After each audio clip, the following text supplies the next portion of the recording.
അപ്പോൾ ഗൈസ് ഈ ഒരു ആപ്ലിക്കേഷനിൽ എങ്ങനെ രജിസ്റ്റർ ചെയ്യാൻ നോക്കാം നമുക്ക്. ഫസ്റ്റ് തന്നെ ഞാൻ തന്ന ലിങ്കിൽ ക്ലിക്ക് ചെയ്ത് കഴിഞ്ഞാൽ ഇതുപോലെ ഇൻ്റർഫേസിലായിരിക്കും പോവാം. അവിടെ ഫോൺ നമ്പർ എന്ന് പറയുന്ന ഓപ്ഷൻ കാണാൻ പറ്റും. അവിടെ നിങ്ങളുടെ ഫോൺ നമ്പർ കറക്റ്റായിട്ട് എൻ്റർ ചെയ്യുക. അതിനുശേഷം വെരിഫിക്കേഷൻ കോഡ് എന്ന് പറയുന്നത് അവിടെ വലതുവശത്തായിട്ട് സെൻഡ് എന്ന് പറഞ്ഞിട്ടൊരു ബട്ടൺ കാണാൻ പറ്റും. അതിൽ ക്ലിക്ക് ചെയ്ത് കഴിഞ്ഞാൽ നിങ്ങൾ കൊടുത്ത നമ്പറിലേക്ക് ഒരു OTP വരും. ആ OTP അവിടെ കറക്റ്റായിട്ട് എൻ്റർ ചെയ്ത് കൊടുക്കുക. അതിനുശേഷം ഒരു പാസ്വേഡ് സെറ്റ് ചെയ്യുക. പാസ്വേഡ് സെറ്റ് ചെയ്യുമ്പോൾ ഇപ്പോൾ നിങ്ങളുടെ പേരിൻ്റെ കൂടെ ഏതെങ്കിലും നമ്പേഴ്സ് ആഡ് ചെയ്തിട്ട് കൊടുക്കാം. അപ്പോൾ നിങ്ങൾക്ക് സ്ക്രീനിൽ കാണാൻ പറ്റിയൊരു ഫോർമാറ്റ് അതുപോലെ സെറ്റ് ചെയ്യുക. ഓക്കെ, അതിനുശേഷം അതൊന്ന് കൺഫേം ചെയ്തതിന് ശേഷം അടിയിലായിട്ട് I have read and agree എന്ന് പറയുന്നൊരു പെർമിഷൻ ഉണ്ടാവും. അതൊന്ന് അലോ ചെയ്ത് കൊടുക്കുക. അതിന് ശേഷം രജിസ്റ്റർ എന്ന് പറഞ്ഞ ഓപ്ഷനിൽ ക്ലിക്ക് ചെയ്ത് കഴിഞ്ഞാൽ അക്കൗണ്ട് സെറ്റ് ആകുന്നതായിരിക്കും. അപ്പോൾ നിങ്ങൾ രജിസ്റ്റർ ചെയ്ത് കഴിഞ്ഞാൽ നമുക്ക് അടുത്തായിട്ട് എങ്ങനെ ഡെപ്പോസിറ്റ് ചെയ്യാൻ നോക്കാം. അതിനായിട്ട് നിങ്ങൾ എന്ത് ചെയ്യേണ്ടതെന്ന് വെച്ചാൽ താഴെ നിങ്ങൾക്ക് വലതുഭാഗത്തായിട്ട് കാണാൻ പറ്റും അക്കൗണ്ട് എന്ന് പറയുന്നൊരു സെക്ഷൻ കാണാൻ പറ്റും. അതിലൊന്ന് ക്ലിക്ക് ചെയ്യാം.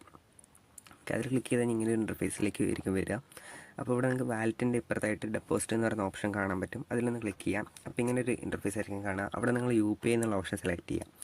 അതിനുശേഷം താഴെയായിട്ട് സെലക്ട് ചാനൽസ് എന്ന് പറഞ്ഞിട്ട് കുറേ ഓപ്ഷൻ കാണാൻ പറ്റും. അത് നിങ്ങളൊന്നും ചെയ്യേണ്ട ആവശ്യമില്ല, ഏതെങ്കിലും പറഞ്ഞാൽ സെലക്ട് ചെയ്താൽ മതി. ഓക്കെ, അതിനുശേഷം അതിൻ്റെ താഴെയായിട്ട് ഡെപ്പോസിറ്റ് എമൗണ്ട് എത്രയാണ് നമ്മൾ ഇൻവെസ്റ്റ് ചെയ്യുന്നത് ആ എമൗണ്ട് അവിടെ അടിച്ചു കൊടുക്കുക. ഞാനിപ്പോൾ 500 ചെയ്യുന്നത്. നിങ്ങൾ ആദ്യമായിട്ടാണ് ചെയ്യുന്നതെങ്കിൽ 500 ഇൻവെസ്റ്റ് ചെയ്യുന്നതായിരിക്കും നല്ലത്.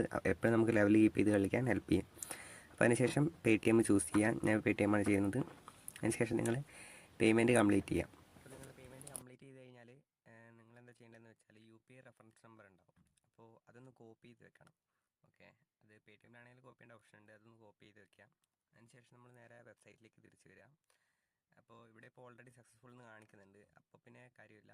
അഥവാ അങ്ങനെ കാണിക്കുന്നില്ലെങ്കിൽ UPI റെഫറൻസ് നമ്പർ എൻ്റർ ചെയ്യേണ്ട ഓപ്ഷൻ ഉണ്ടാവും. അവിടെ കറക്റ്റായിട്ട് എൻ്റർ ചെയ്ത് കൊടുക്കുക. ഇപ്പോൾ ഞാൻ റീഫ്രഷ് ചെയ്തപ്പോൾ നിങ്ങൾക്ക് ബാലൻസ് 515 കാണാൻ പറ്റും.